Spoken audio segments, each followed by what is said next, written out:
What's up, party people, and welcome back to my channel. So as the title says, we're doing a review and wear test over the brand spanking new Maybelline Superstay Hybrid Powder Foundation. This is $14.99 on Amazon. This is the only place I see it available right now. I'm sure that means it's going to be like $16, $17 at Ulta, so buyer beware. Delivers the performance of a liquid with the comfort of a powder. Isn't a liquid typically more comfortable than a powder? This lightweight, medium to full coverage powder provides a soft matte look with up to 24-hour wear. So it could wear 24 hours, it could wear 5 hours, it could wear 30 minutes. Up to 24-hour wear, that's a pretty big gap. Resist sweat, water, and transfer. Resist caking and patchiness, so we will definitely be looking for that. And then I love this part right here. It says, fueled by super resistant hybrid technology. Who made that up? I think it's so funny how these mega brands want to put these claims in here. Like, they want to use very bold words, very bold claims. They want to make it sound as sciencey and like NASA created it. It's a powder, okay? It's a powder. Y'all are a bunch of weirdos. It has 14 shades on Amazon and 16 on the Maybelline website, so I'm not sure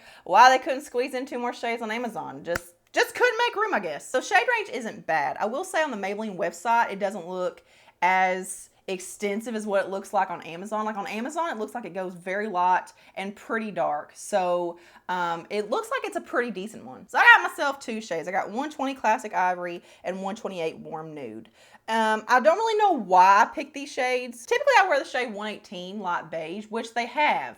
So why did I not get that one? I feel like Classic Ivory for Maybelline has always been a very orangey, just weird shade. So I don't really know why I thought this would be a good idea. And 128 Warm Nude is my summer shade, and I ain't part of summer anymore. So yeah, I really dropped the ball on that one, but we're gonna make it work. So my skin is prepped and ready to go. My skincare's been on for a while now, so it's had time to really zhuzh and marinate. Like, there's no tackiness left behind, it's all dried. I typically have normal oily combination skin, and I am acne prone, as you can see from the beautiful red ornaments on this Christmas tree. Right now I am dealing with some dehydration and just dry patches here and there, especially on my nose and my T-zone. So because we're using a powder foundation, I'm gonna go into my liquids, which is gonna be my concealer today. Now I typically like to use cream, cheap products, but I'm just gonna keep it simple and do powders today. But to the touch, this feels so smooth. It feels so soft, very, very finely milled. Like, it feels extremely high quality and just very high end, to be honest. So I'm gonna try using with the brush on one side and a powder puff on the other. So I'm gonna start back here where I have the most to cover up. So I'm just gonna start by stippling it.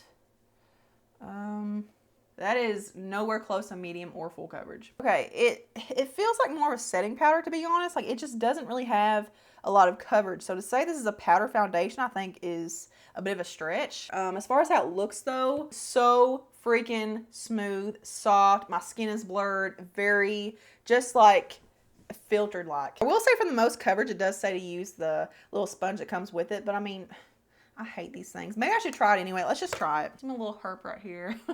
It's not herpes, I swear. Okay, more coverage, but it's just sitting on the skin with the sponge. It's not spreading out. It's not distributing. It just looks very like a smack of foundation. I'm gonna go into a powder puff now. Actually, I kind of want to like buff out what I did on this side because it just, I don't like that. That's not setting me up for a win. Let's see if we like the powder puff better. Why do brands lie? Seriously, like, why do you come out and say medium to full coverage? Like, at least say light, buildable coverage. Like, that's more honest, but I mean, if you don't have a lot to cover up, maybe, but I mean, I ain't got perfect skin, do you? Like I say, the brush side does look a lot better. Like, it just, again, looks very soft, very airy.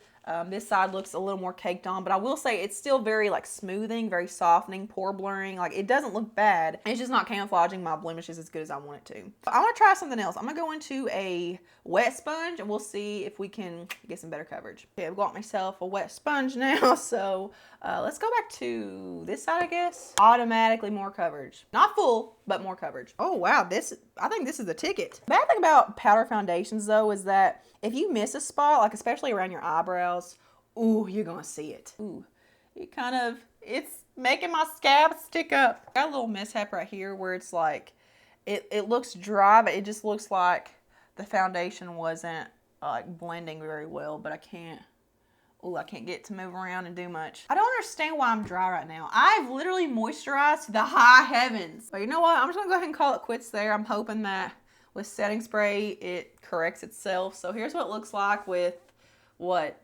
2, 3 layers maybe. On camera, it looks hella good. I don't know how it looks on your all's end, but on my end, it looks very photo ready, just super smoothing. And I feel like it's blurring my acne and stuff more on camera than it like in person. It looks a little more obvious, but not too shabby for a powder foundation, I will say that. Yeah, another late one. It is now 4:07, so we're gonna say 4 o'clock for a check-in time because I've been talking for a while. All right, full face is complete, so everything will be listed below in the description box. This is the full shebang: powder, cheek products, setting spray, you name it. I will say my skin doesn't look as soft and as poreless and flawless as it did before. This is something I've seen to be the case with other powder foundations too, which is typically why I'm not drawn to them. The stacking of powder products on my skin just doesn't do me any favors. It emphasizes my pore size, just makes my skin look kind of dull. And you may say, okay, well just use cream cheek products like underneath the powder foundation. But the thing is with powder foundation, they're typically more pigmented, obviously, because they're a foundation. So, you know, putting it on top of a cream bronzer and cream blush and highlight and all that stuff, like it's just going to get covered up. Like it's not going to pull through after you have foundation on. It's just kind of a catch-22. So yeah, I will see you guys later on tonight and we'll do our final checkout. So I have to be kind of quiet because it is bedtime, so just bear with me. Just turn the volume up. I'm trying to make it as loud as I possibly can. I got my little microphone on a kickstand right here, very janky. But it is now 10:18 p.m. so we just hit the 6-hour mark, going on like 6.5 hours, I guess. Overall, I still look very smooth. My face still looks very soft. Everything held up pretty well on top, like the cheap products, and I don't really have any creasing or settling aside from I've got a little bit of creasing in my little 11 marks right here where I do this little face because I don't have Botox, so that happens sometimes. Pretty minor, not a big deal at all. I don't really see any dry patches or cakiness or anything. So for a powder foundation, this is probably one of the better ones I've tried in terms of wear and how it looks by the end of the day. However, I will say I am pretty disappointed in the coverage. Saying that something is medium to full coverage when it's not, that really irks me because that's one of the biggest selling points for me. This is medium at best, and that's if you don't have a lot to cover up. I would actually prefer this as a setting powder, I think. I think this would be like a Charlotte Tilbury flawless finishing powder kind of alternative because like it does put me in mind of that in terms of like how it feels, how softening it is. Very blurring and whatnot. So I'm interested to see how it wears on top of other like liquid foundations.